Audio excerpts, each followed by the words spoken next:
Hola, mi nombre es Jorge Varela y junto con mi compañera Mariana Rueda vamos a dar respuesta a las preguntas planteadas para el parcial 1 del Laboratorio de Biología Celular. La primera pregunta plantea una situación en la que en una entrevista de trabajo nos preguntan sobre la amplificación o la magnitud del campo visual de un microscopio cuando se pone el objetivo 4 por y 40 por. Bueno, aquí debemos recordar que la amplificación que ofrece un microscopio está dada por la multiplicación entre la amplificación que ofrece el ocular, pues recordemos que el ocular tiene su propia lente que amplifica normalmente a 10 por o 20 por, y la amplificación que ofrece el objetivo, que en este caso es 4 por y 40 por. Entonces, como podemos ver en la parte de abajo, si multiplicamos la amplificación del ocular por la amplificación del objetivo, obtenemos que para el lente 4 por tenemos una amplificación de 40 veces el tamaño de lo que queremos ver, y para el objetivo de la lente 40 por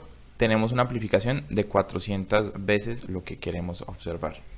Para la segunda pregunta nos plantean que hay dos organismos hallados como contaminantes en un medicamento que produce una empresa y se encuentran conservados en alcohol. Entonces, el primer organismo tiene una longitud de 687 micrómetros y el segundo tiene una longitud de 6.87 milímetros. La pregunta es, ¿qué equipo óptico solicitaría usted para observar estos organismos? Entonces, en el primer caso tenemos que elegiríamos el microscopio para poder observar este organismo, dado que el tamaño del organismo es bastante pequeño, es inferior a 1 milímetro, por lo que sería recomendable utilizar el microscopio. Y para el segundo organismo usaríamos el estereoscopio, dado que este tiene un tamaño mayor a 1 milímetro, por lo que es más fácil observarlo desde el estereoscopio. La tercera pregunta nos habla de que nos muestran una célula enfocada en un campo visual de 1000 micrómetros y la célula cabe 4 veces en la zona ecuatorial y 6 veces de forma vertical, y pues tenemos que calcular las dimensiones de la célula observada. Básicamente, como nos están diciendo 1000 micrómetros, pues no está en unidades cuadradas, no están en unidades de área, sino pues en unidades lineales, así que vamos a suponer que esa dimensión nos está hablando del diámetro de ese campo visual. Entonces, como el objetivo de un microscopio siempre es circular, y un círculo, pues el diámetro en cualquiera de sus partes es igual siempre, entonces suponemos que la parte horizontal y la parte vertical de este círculo miden 1000 micrómetros, y entonces dividimos esos 1000 micrómetros entre 4 y obtenemos 250 micrómetros, y dividimos esos 1000 micrómetros entre 6 y obtenemos 166.7 micrómetros. Esto sería igual a la longitud, al alto de la célula, y los 250 micrómetros serían igual a la dimensión horizontal de la célula. En esta cuarta pregunta nos solicitan deducir matemáticamente cuál es el aumento del objetivo del microscopio que estamos usando. Si el aumento total es de 1600 micrómetros y el aumento del ocular es de 0.010 milímetros, entonces lo primero que hicimos fue plantear la ecuación en donde el aumento total es igual a la multiplicación del aumento del objetivo por el aumento del ocular. Despejamos el dato que necesitamos, que sería el aumento del objetivo, y pues como primer paso lo que hicimos fue pasar el dato que estaba en milímetros a micrómetros y realizamos la división, que sería 1600 micrómetros dividido en 10 micrómetros, y eso nos da un resultado de 160, que va a ser el aumento del objetivo. En la parte 5, una persona que está ahí haciéndonos la entrevista de trabajo nos pone un reto sobre memoria de los aportes en la biología celular o en la teoría celular de Robert Hooke y Antoine Leeuwenhoek. Y pues básicamente Robert Hooke fue la primera persona en observar células, observó células muertas del corcho, y Antoine fue la primera persona que vio microbios, y esto lo hizo por medio de unos microscopios que él mismo elaboraba, ya que él producía sus propias lentes, hacía sus microscopios y pudo ver microbios y espermatozoides a los que denominó animalículos. Para la pregunta 6 nos piden que describamos 3 diferencias comparativas entre la célula animal y la célula vegetal. Entonces, como podemos ver en la imagen, la célula animal y vegetal comparten muchas características, pero tienen varias diferencias. La primera es que, por ejemplo, en la célula vegetal encontramos una vacuola central. Esta vacuola central va por ejemplo, a cumplir el papel de la digestión celular, que en el caso de la célula animal está dado por el lisosoma. Entonces, en la célula vegetal no hay lisosoma, hay vacuola central, y en la célula animal no hay vacuola central. Como podemos observar en la imagen, también vemos que la célula vegetal tiene pared celular, mientras que la célula animal no. Y finalmente, otra de las diferencias es que la célula vegetal presenta cloroplastos y la célula animal no. En la séptima parte nos hablan de cómo es posible que una célula pueda ingresar alimento al interior de la célula y cómo puede eliminar sus desechos metabólicos. Bueno, la forma en la que una célula ingresa alimento o cualquier partícula al interior es por medio de la endocitosis, que esta puede ser de tres tipos. Fagocitosis, que es la forma en la que la célula ingresa partículas grandes y las descompone para entrarlas a su citosol. Pinocitosis, que es la entrada básicamente de agua con sales disueltas. Y la endocitosis mediada por receptores, que es cuando una molécula llega y pues se une como ligando al receptor y este manda una señal para que se haga una acumulación de clatrina en el interior y se forme una vesícula que va a llevar estas moléculas a su destino intracelular. Y la forma en la que las células eliminan los desechos metabólicos se hace por exocitosis, que esta puede ser de dos tipos, la secreción constitutiva o la secreción regulada. En este caso, como son desechos metabólicos, esta sería por secreción regulada y normalmente está dada por estímulos externos o incluso internos cuando ya hay una acumulación muy grande de partículas de desecho. En el caso de la pregunta 8 nos dicen: ¿qué es lo que hace la membrana celular para hacer intercambios de soluciones de la manera más económica desde el punto de vista energético? Entonces, lo que hace la membrana celular, pues para evitar ese gasto energético, es usar el transporte pasivo. Y pues este transporte pasivo consiste en la difusión de sustancias por medio de la membrana a favor de su gradiente de concentración. Es decir, que las sustancias se moverán de una manera natural por sus gradientes de un área de mayor concentración a otra de menor concentración. Por ejemplo, en el caso del transporte del agua, este proceso se llama osmosis. En la siguiente parte nos plantean la situación en la que una de las personas que nos está entrevistando, en este caso un microbiólogo, nos presenta una duda y es ¿por qué si un eritrocito se puede hinchar o crenar en una solución salinada cuando se coloca en una solución salina o suero fisiológico de las que se inyectan a las personas que están deshidratadas, pues no sucede nada en el eritrocito? Lo primero es, no sabemos cómo esta persona logró graduarse de microbiología sin entender esta situación. Pero básicamente es porque los sueros fisiológicos tienen una concentración isotónica, pues comparándolo con la concentración de sales al interior de los eritrocitos, que es 0.9%. En el caso, pues cuando la solución es hipotónica o hipertónica, bueno, la célula se puede crenar o la célula puede hincharse. Para esta pregunta nos plantean otra situación en donde nos encontramos en una reunión familiar y tenemos una sobrina que tiene distintas inquietudes acerca de un documental que vio en la escuela. La primera pregunta es, ella quiere saber si el virus del dengue se transmite igual que el virus del COVID. Pues la respuesta es no. Como podemos observar en la imagen, este se transporta a través de microgotas que viajan a través del aire. Las personas pues infectadas estornudan y lanzan estas moléculas del virus que pueden estar en el aire o depositadas de pronto en algún objeto. Y una persona sana pues entra en contacto con este tipo de objetos o respira este virus y se contagia.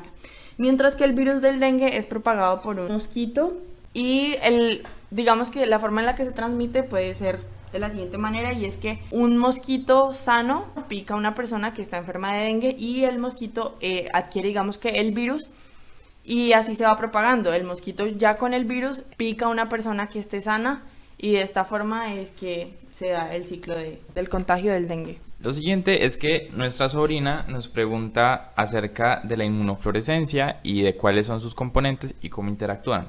Bueno, básicamente la inmunofluorescencia funciona con un antígeno, que es un cuerpo extraño, alguna proteína o alguna molécula que entra a la célula y que detecta como desconocida, un anticuerpo, que es lo que produce la célula pues como para contrarrestar este antígeno y que se va a unir al antígeno como una forma de llave y cerradura, y un fluoróforo, que es lo que vamos a unir al anticuerpo para que cuando se una con el antígeno pues haya algo que pueda reflejar cierta luz cuando se ilumina con luz ultravioleta. Entonces, como a modo de ejemplo, podemos decir que el antígeno es como un plafón que cuando se une con el anticuerpo marcado, que este sería el bombillo, pues habría una iluminación.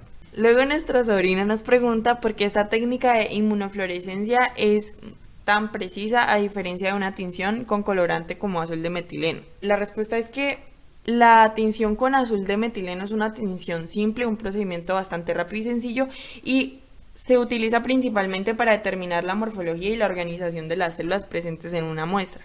Eso significa pues que toda la célula como tal se tiñe de azul, mientras que para la inmunofluorescencia se tiñen partes específicas. Por ejemplo, en esta imagen tenemos que los núcleos están de color azul y los filamentos de actina se encuentran de color verde. Luego nos pregunta cuáles son los componentes y las diferencias de la inmunofluorescencia directa e indirecta. Y por qué es que la inmunofluorescencia indirecta puede ser mejor que la directa. Básicamente, la inmunofluorescencia directa es en la que marcamos un anticuerpo con el fluoróforo, y este, al unirse con el antígeno, va a producir esa luminiscencia, mientras que en la indirecta lo que va a pasar es que vamos a marcar anticuerpos secundarios que se van a unir con el anticuerpo primario. El anticuerpo primario es el que se une al antígeno y los secundarios se unen al anticuerpo primario.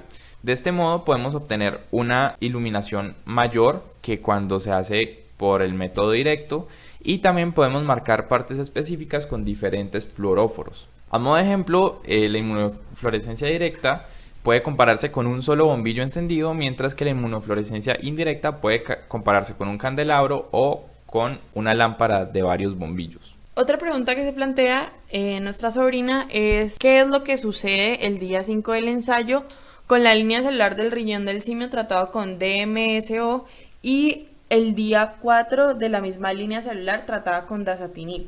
Como se puede observar en la imagen, en el día 5 de las células tratadas con DMSO se ve que la infección por dengue está bastante alta, mientras que en el día 4 de las células tratadas con dasatinib, aunque hay presencia todavía del virus, no está tan grave y no está en todas las células. Ahora bien, pues la otra pregunta es ¿qué interpretación se puede dar sobre el experimento del DMSO y 2.5 del fármaco en la línea celular de las glándulas salivarias del mosquito en los días 4, 5 y 6? Entonces tenemos que, digamos, el día 4, por ejemplo, para las que se trataron con DMSO, vemos presencia de la infección, en el día 5 vemos que hay una disminución y en el día 6 vuelve a aumentar la infección. Mientras que para las que fueron tratadas con dasatinib de 2.5 vemos que se mantuvo constante la infección, no hubo ningún cambio, pero era menor claramente al del anterior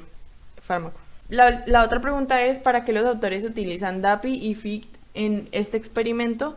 Entonces pues tenemos que el DAPI va a ser el que dará la coloración azul a los núcleos, mientras que el FIT dará la coloración verde a las proteínas del virus. Luego nos preguntan cuál sería la interpretación de los resultados cuando se adiciona el fármaco a una concentración de 5 micromolar en las 3 líneas celulares. Y bueno, lo que sucede básicamente es que a 5 micromolar la infección ha bajado mucho en los 3 tipos de células en comparación con las otras concentraciones que eran menores. En estas no veíamos una disminución tan grande de la infección. Y para este punto se nos pidió que construyéramos una tabla en donde se compararan y ejemplificaran los siguientes términos. Entonces, primero tenemos asepsia versus limpieza. La limpieza pues es el proceso en el que se elimina la suciedad de una superficie, más no se elimina la presencia de patógenos o de microorganismos, como sería en el caso de la asepsia. Luego está la comparación entre asepsia y esterilización. La esterilización se realiza a material que va a tener contacto de forma invasiva con un tejido, mientras que la asepsia pretende nada más, como lo dije anteriormente, la eliminación de microorganismos de superficies que entran en contacto con mucosa y superficies corporal no íntegra. Luego está la comparación entre limpieza y esterilización. Entonces, pues en la esterilización, como lo mencioné anteriormente, se elimina cualquier microorganismo presente, mientras que la limpieza nada más tiene algo bastante superficial y se trata sobre todo de eliminar residuos visibles y palpables. Algunos ejemplos, pues el ejemplo de asepsia es lavar un biberón con agua hirviendo. El ejemplo de esterilización sería pues la esterilización que se le aplica a los instrumentos quirúrgicos que van a tener pues contacto con tejidos, y el ejemplo de limpieza sería remover residuos de comida sobre una mesa. En el último punto nos preguntan acerca de 3 instrumentos que usamos en el laboratorio relacionados con la limpieza, la asepsia y la esterilización. La primera es la cabina de flujo laminar horizontal. Esta es una máquina que tiene ventiladores y filtros que van a atrapar partículas de hasta 0.1 milímetros de diámetro. Este instrumento va a proteger al material con que estemos trabajando para que no se contamine con polvo o con cualquier partícula presente en el aire del laboratorio. Sin embargo, no va a proteger al operario, por lo que nada más se usa con material no tan peligroso. Luego tenemos la cabina de bioseguridad tipo 2 que podemos relacionar con asepsia. Bueno, la cabina de flujo laminar también podemos relacionarla con asepsia. Y la cabina de bioseguridad tipo 2 lo que va a hacer es que va a proteger al operario, va a proteger el material y va a proteger los alrededores. Este también tiene un funcionamiento por medio de ventiladores y doble filtro que va a atrapar partículas, pero además también va a atrapar microorganismos. Este tipo de instrumento se usa cuando se está trabajando con patógenos en el laboratorio que podrían llegar a infectar al operario. Lo relacionamos con asepsia porque a pesar de que contiene el patógeno en el plato o en el medio de cultivo, no lo está eliminando. Y finalmente tenemos la autoclave de piso que relacionamos con esterilización. La autoclave de piso lo que hace es combinar presión y temperatura para eliminar cualquier patógeno presente en una muestra o en un material de laboratorio, y este normalmente se utiliza cuando queremos desinfectar cristalería que ha estado en contacto con patógenos y queremos eliminar cualquier forma de vida. Entonces la autoclavamos. Y eso sería todo. Muchas gracias por su atención. Gracias.